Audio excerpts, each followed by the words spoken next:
Hi friends, welcome to Classic Samayal. இன்னைக்கு நாம தீபாவளிக்கான recipe number 3 பார்க்க போறோம். இது என்னன்னு பாத்தீங்கன்னா சத்தான மஸ்கோத் அல்வா. இது செய்யறது ரொம்ப சுலபங்க. ஒரு பேசிக்கான 3 இன்கிரிடியன்ட்ஸ் வச்சு பண்ணிடலாம். அதே மாதிரி இது செய்யறதுக்கு நான் மைதா, கடலை மாவு, கார்ன்ஃப்ளவர் இல்ல மில்க் பவுடர், கண்டென்ஸ்டு மில்க் எதுவும் யூஸ் பண்ணல. அதே மாதிரி காய்கறிகளோ பழங்களோ யூஸ் பண்ணல. சர்க்கரை, எண்ணெய், நெய் இது எதுவுமே யூஸ் பண்ணாம ரொம்ப ஹெல்த்தியான 3 இன்கிரிடியன்ஸை வச்சு செஞ்சு காமிக்க போகிறேன். இது செய்கிறதுக்கு முதல்ல பார்த்தீங்கன்னா ஒரு மிக்சிங் பவுலில் 1 கப் கோதுமை மாவு எடுத்துக்கோங்க. இது 200 ml கப். இப்போ இதை நீங்கள் நார்மலாக சப்பாத்திக்கு எப்படி பிசைவீங்களோ அந்த மாதிரி பிசைஞ்சுக்கோங்க. எந்த ஒரு கன்சிஸ்டன்சியும் தேவையில்லை. மாவு ரொம்ப இறுக்கமாகவும் இருக்க வேணாம், ரொம்ப தளர்வாகவும் இருக்க வேணாம். எப்படி நீங்கள் சப்பாத்திக்கு பிசைவீங்களோ அந்த மாதிரி தண்ணி ஆட் பண்ணி பிசைஞ்சுக்கோங்க. உப்பெல்லாம் சேர்க்க வேணாம் இதில். ஸோ இப்போ பாருங்கள், நான் மாவு பிசைஞ்சிட்டேன். இதுக்கு எண்ணெய் ஊற்றி பிசையணும்லாம் அவசியம் இல்லை. சும்மா இந்த மாதிரி பிசைஞ்சு இந்த மாதிரி டவ் ஃபார்ம் பண்ணிக்கோங்க. இப்போது இதில் நல்லா ஒரு லிட்டர் தண்ணி ஆட் பண்ணி ஊற வச்சுக்கோங்க. இந்த மாவை தண்ணி நீங்கள் 1 லிட்டர் வரைக்கும் ஆட் பண்ணலாம், எந்த ப்ராப்ளமும் கிடையாது. இப்போது இந்த மாவை மூடி கிட்டத்தட்ட 1.5 மணி நேரம் ஊற வைக்க போகிறேன்.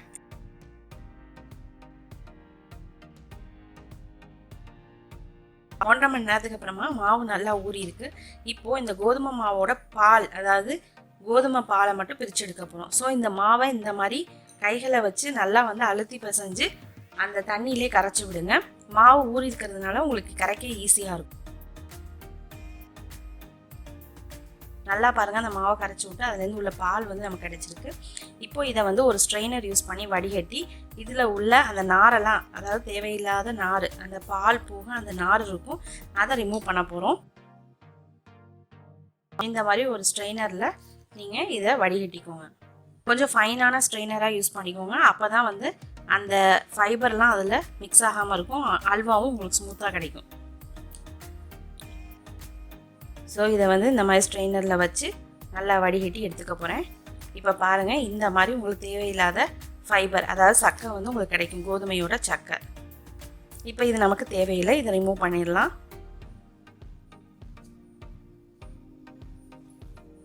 இப்போ இதுலேருந்து எடுத்த பால் இங்கே இருக்குது பார்த்தீங்களா? இந்த பாலை நம்ம அப்படியே யூஸ் பண்ண முடியாது. இதில் நம்ம தண்ணி ஆட் பண்ணியிருக்கிறதுனால அந்த தண்ணி நல்லா பிரிஞ்சு வரணும். அதுக்கு நான் இதை ஒரு 3 மணி நேரம் அப்படியே ரெஃப்ரிஜரேட் பண்ண போகிறேன். இல்லை நைட்டில் பிசைஞ்சு ரெடி பண்ணுறீங்க அப்படின்னா ஒரு ஓவர் நைட் ஃபுல்லாக நீங்கள் ரெஃப்ரிஜரேட் பண்ணி எடுத்துக்கோங்க. இது 3 மணி நேரம் ரெஸ்ட்டில் இருக்கிற டயத்தில் நான் இப்போ ஒரு மிக்ஸி ஜாரில் ஒரு தேங்காவை இந்த மாதிரி கட் பண்ணி ஆட் பண்ணியிருக்கேன். இந்த 1 கப் கோதுமை மாவுக்கு ஒரு மீடியம் சைஸ் தேங்காய் நீங்கள் யூஸ் பண்ணீங்க அப்படின்னா தான் கரெக்டாக இருக்கும்.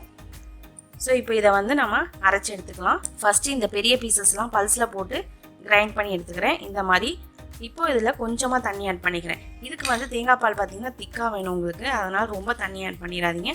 கொஞ்சமாக தண்ணி ஆட் பண்ணி திருப்பி இன்னொரு தடவை பிளெண்ட் பண்ணி எடுக்க போகிறோம். இப்போ பாருங்கள், உங்களுக்கு நல்லா அரைப்பட்டு வந்துருச்சு. இப்போ இந்த அரைச்ச தேங்காவை ஒரு ஸ்ட்ரெயினரில் ஆட் பண்ணி இதுலேருந்து தேங்காய் பாலை நம்ம எடுத்துக்கலாம். நீங்கள் எடுக்கும்போது தேங்காய் பால் பார்த்தீங்கன்னா ரொம்ப திக்காக இருக்கணும். இதுலேருந்து ஒரு பால் எடுத்தால் போதும், நீங்கள் 2-3 பால் பிரிச்சுலாம் எடுக்கணும்னு அவசியம் இல்லை. இப்போ இதை நான் அப்படியே வச்சிடுறேன். அடுத்து நம்ம ஊற வச்ச மாவை பார்ப்போம். இப்போ பாருங்கள், மாவுலேருந்து தண்ணி நல்லா பிரிஞ்சு வந்துருச்சு. கீழே நமக்கு வீட் மில்க் செப்பரேட் ஆகிருக்கு. இதை நான் உங்களுக்கு சைடு ஆங்கிளில் காமிக்கிறேன். மேலே இருக்க அந்த டிரான்ஸ்பரண்ட் லேயர் பார்த்தீங்க அப்படின்னா தண்ணி, அந்த கீழே இருக்க ஒரு ஒயிட் லேயர் பார்த்தீங்களா, அதுதான் நம்மளோட வீட் மில்க், அதாவது கோதுமை பால். ஸோ இப்போ இந்த மேலே உள்ள தண்ணியை நம்ம ரிமூவ் பண்ணி நான் இங்கே எடுத்துகிட்டு வந்துக்கிறேன்.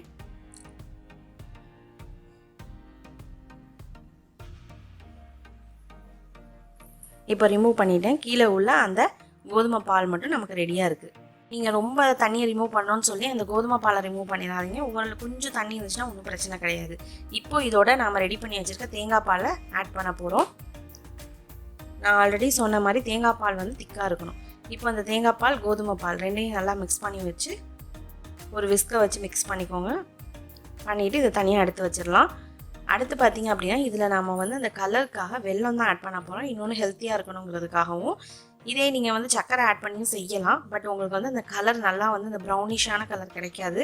அதே மாதிரி ஹெல்த்துக்கும் நல்லதில்லை. அதனால் வெல்லம் ஆட் பண்ணிக்கலாம்.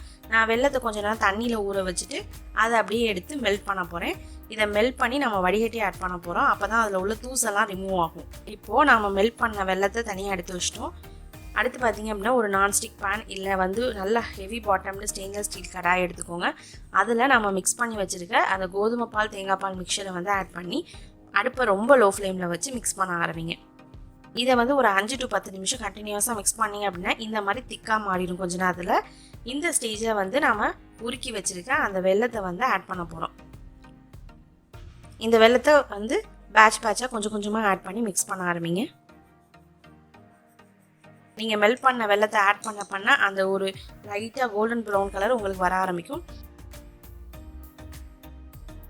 இப்போ ஒரு 20 நிமிஷத்துக்கு அப்புறம் பார்த்தீங்க அப்படின்னா உங்களுக்கு இந்த மாதிரி திக்னஸ் வந்துடும்.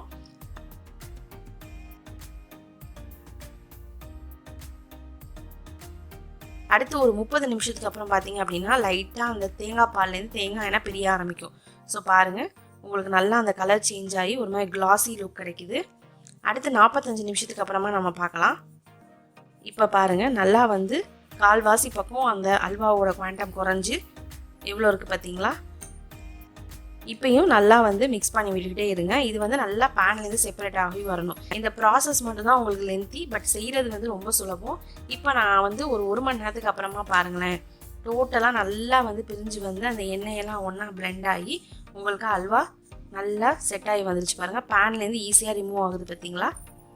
அந்த தேங்காய் பால்லேருந்து பிரிகிற தேங்காய் எண்ணெயிலேயே இது நல்லா குக் ஆகி உங்களுக்கு ரொம்ப டேஸ்டான அந்த மஸ்கோத் அல்வா சுலபமாக ரெடி ஆயிரும். இப்போ பாருங்கள், நல்லா செப்பரேட் ஆகி வந்துருச்சு.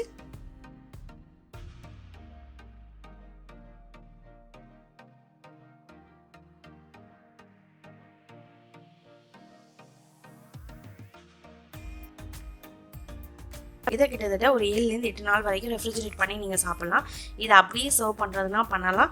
அப்படி இல்லை அப்படின்னா க்யூப்ஸ் மாதிரி போட்டு நீங்கள் பாக்ஸில் ஸ்டோர் பண்ணியும் யூஸ் பண்ணலாம். இதை க்யூப்ஸ் போடுறதுக்கு வந்து எடுத்தோன்னே நீங்கள் அப்படியே போட முடியாது. இந்த மாதிரி ஒரு தேங்காய் எண்ணெய் தடவினா ஒரு பிளேட்டில் மாற்றிக்கோங்க. மாற்றிட்டு லைட்டாக இந்த மாதிரி ஸ்ப்ரெட் பண்ணி ஆற வச்சுருங்க. ரொம்ப சூடாக இருக்கும்போது நீங்கள் எதுவுமே பண்ண முடியாது. இது ஓரளவு ஆறுனதுக்கு அப்புறமா நம்ம கை வைப்போம். இப்போது இங்கே நீங்கள் உங்களுக்கு விருப்பப்பட்டால் இந்த மாதிரி உடைச்ச முந்திரியை வந்து ஆட் பண்ணிக்கோங்க. இதே மாதிரி பாதாம் எது வேணால் ஆட் பண்ணிக்கலாம். இப்போது அதை ஆட் பண்ணிவிட்டு கொஞ்சம் நல்லா மிக்ஸ் பண்ணிவிட்டு ஓரளவு கை பொறுக்கிற சூடு வந்ததுக்கப்புறமா இந்த மாதிரி அந்த பிளேட்லேயே வந்து மோல்ட் பண்ணி ஷேப் பண்ணுங்கள். ஷேப் பண்ணிவிட்டு இதை நல்லா ஃபுல்லாக ஆற விட்டுருங்க. இது ஆறி ரூம் டெம்பரேச்சருக்கு வந்ததுக்கப்புறமா இந்த மாதிரி ஒரு கத்தியை வச்சு கட் பண்ணிக்கலாம் சின்ன சின்ன க்யூப்ஸாக. இப்போ நீங்கள் கட் பண்ணும்போது ரொம்ப ஸ்மூத்தாக ஃபைனாக கட் ஆகும். இதே நீங்கள் சூடாக இருக்கும்போதே இந்த ப்ராசஸை செஞ்சீங்க அப்படின்னா உங்களுக்கு கட் பண்ண முடியாது. எல்லா கத்தி பிளேட் எல்லாத்துலேயும் ஒட்டிக்கிட்டே வரும். அதனால் இந்த மாதிரி கொஞ்சம் நல்லா ஆற விட்டு அதுக்கப்புறமா கட் பண்ணுங்கள். அப்போ தான் உங்களுக்கு கட் பண்ணவும் ஈஸியாக இருக்கும். எந்த இடத்துலையும் ஒட்டி வேஸ்ட் ஆகாமல் இருக்கும். இப்போ நான் உங்களுக்கு ஒரு பீஸ் எடுத்து காமிக்கிறேன் பாருங்கள்.